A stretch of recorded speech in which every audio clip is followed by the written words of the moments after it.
اس نے چند لمحے مجھے دیکھا، پھر جیسے ہوش میں آئی اور بولی، میں نے آپ سے کچھ کہا کیا؟ میں نے اسے جھوٹ بول دیا۔ میں نے کہا، نہیں، تم نے کچھ نہیں کہا، تم شاید نیند میں تھی۔ پھر میں اسے واپس کمرے میں لے آیا، کمرے کی بتی بند کی، اور اس بار میں نے کمرے کے دروازے کو اندر سے کنڈی بھی لگا دی۔ اگلے دن صبح سب کچھ معمول کے مطابق تھا۔ عائشہ نے ناشتہ بنایا، مجھ سے ہنسی مذاق بھی کیا۔ اگر پچھلی رات کا منظر میرے ذہن میں تازہ نہ ہوتا تو میں یقین کر لیتا کہ وہ سب میرا وہم تھا۔ مگر پھر ایک اور بات ہوئی۔ ہمارے بیڈ روم کی الماری کے اوپر ایک پرانا آئینہ رکھا تھا جو تھوڑا سا دراڑ زدہ تھا۔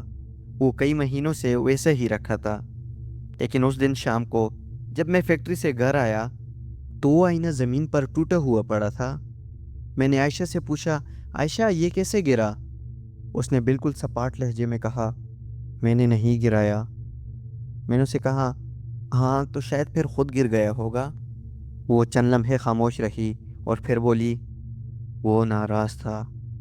میں نے اس وقت پہلی بار سنجیدگی سے سوچا کہ یہ معاملہ کچھ اور ہے، اور میں نے اس سے پوچھا، کون ناراض تھا؟ وہ فوراً بولی، کوئی نہیں، میرا مطلب شاید یہ آئینہ بلی نے گرا دیا ہو۔ ہمارے گھر میں کبھی بلی نہیں آئی تھی، کیونکہ ہمارے گھر کے دروازے اور کھڑکیاں ہمیشہ بند رہتی تھی، مگر میں نے بحث نہیں کی اس سے۔ پھر اسی رات عائشہ نے اچانک مجھ سے کہا، اگر میں تمہیں کچھ بتاؤں تو کیا تم یقین کرو گے؟ میں نے کہا، ہاں، لیکن پہلے بتاؤ تو صحیح۔ وہ کچھ دیر خاموش رہی، پھر دھیمی آواز میں بولی، جب میں ماموں کے گاؤں سے واپس آ رہی تھی تو اس خالی مکان کے پاس مجھے کسی نے میرا نام لے کر پکارا تھا۔ میں نے فوراً پوچھا، کس نے؟ کون تھا وہاں؟ اس نے سر ہلایا اور بولی، کوئی نظر نہیں آیا، مگر وہ آواز میں نے بالکل صاف سنی تھی، جیسے میرے کان کے قریب کسی نے کہا ہو، تم ہمیں چھوڑ کر نہیں جا سکتی۔ میں نے اس وقت اسے ڈانٹ دیا۔ میں نے کہا، یہ سب تمہارا وہم ہے، زیادہ سوچا مت کرو۔ لیکن اس رات جب ہم سوئے تو تقریباً رات کے 3 بجے میری آنکھ کسی سرد سانس کے احساس سے کھلی، جیسے کسی نے میرے چہرے کے قریب آ کر سانس لی ہو۔ میں نے آنکھ کھولی تو عائشہ میرے بالکل اوپر جھکی ہوئی تھی، اس کے بال میرے چہرے کو چھو رہے تھے۔ وہ خاموشی سے مجھے دیکھ رہی تھی۔ میں نے گھبرا کر اس سے پوچھا، عائشہ کیا ہوا؟ اس نے بہت آہستہ سے کہا، وہ کہتا ہے تم اس گھر میں زیادہ دن نہیں رہو گے۔ دوستو، اس کی آواز عائشہ کی نہیں لگ رہی تھی۔ میں نے فوراً کمرے کی بتی جلائی تو کمرہ بالکل خالی تھا، صرف ہم دونوں، اور دروازہ اندر سے بند تھا، کھڑکیاں بھی بند تھی۔ عائشہ اچانک پیچھے ہٹی اور جیسے ہوش میں آئی اور بولی، تو تم مجھے ایسے کیوں دیکھ رہے ہو؟ میں اس لمحے سمجھ گیا تھا کہ یہ صرف نیند میں باتیں کرنا نہیں تھا، بلکہ یہ کچھ اور تھا، اور مجھے اندازہ ہو چکا تھا کہ جو چیز عائشہ کے جسم کے اندر داخل ہو چکی ہے وہ خود نہیں جائے گی۔ اگلی صبح میں نے اس سے اس بارے میں بات کرنے کی کوشش کی۔ میں نے اسے پورا واقعہ لفظ بلفظ سنایا تو وہ خاموشی سے سنتی رہی۔ اس کی آنکھوں میں خوف صاف نظر آ رہا تھا، مگر وہ قسمیں کھا کر کہہ رہی تھی کہ اسے کچھ بھی یاد نہیں۔ میں نے اسے بتایا کہ ہمارے گھر کا دروازہ اور کمرے کا دروازہ اندر سے بند تھا، کھڑکیاں بھی بند تھی، اور ہم دونوں کے علاوہ گھر میں کوئی نہیں تھا، اور تم نے 2 رات کو اس طرح حرکتیں کی ہے۔ پھر اس نے میری بات مان لی، مگر اس کا چہرہ سفید پڑ چکا تھا۔ پھر اسی دن اس نے مجھے خود سے کہا، شاید مجھے کسی سے تعویذ یا دعا کروانی چاہیے۔ میں نے فوراً حامی بھر لی۔ پھر اسی شام تقریباً 7:30 بجے میں اپنے محلے کی مسجد کے امام صاحب کو فون کیا اور ان سے بات کی۔ میں نے پورا واقعہ تو انہیں نہیں بتایا، صرف اتنا کہا کہ میری بیوی کو رات میں ڈراؤنے خواب آتے ہیں اور وہ عجیب باتیں کرتی ہیں۔ پھر انہوں نے مجھ سے کہا کہ وہ اگلے دن عصر کے بعد ہمارے گھر آ جائیں گے۔ پھر اس رات میں نے خاص طور پر دھیان رکھا کہ گھر کا دروازہ ٹھیک سے بند ہو، کنڈی لگی ہو، اور بتی میں خود بند کروں گا، اور ہم دونوں رات تقریباً 11 بجے سو گئے۔ پھر اسی رات 1:30 بجے کے قریب مجھے ہلکی سی کھڑکھڑاہٹ کی آواز آئی، جیسے کوئی اس کمرے کی الماری کے پاس ہلکی سی ٹھوکر مار رہا ہو۔ میں فوراً جاگ گیا تو کمرہ اندھیرے میں ڈوبا ہوا تھا، بتی بھی بند تھی، جیسا کہ میں نے خود بند کی تھی۔ میں نے بستر پر ہاتھ پھیرا تو عائشہ اپنی جگہ لیٹی ہوئی تھی۔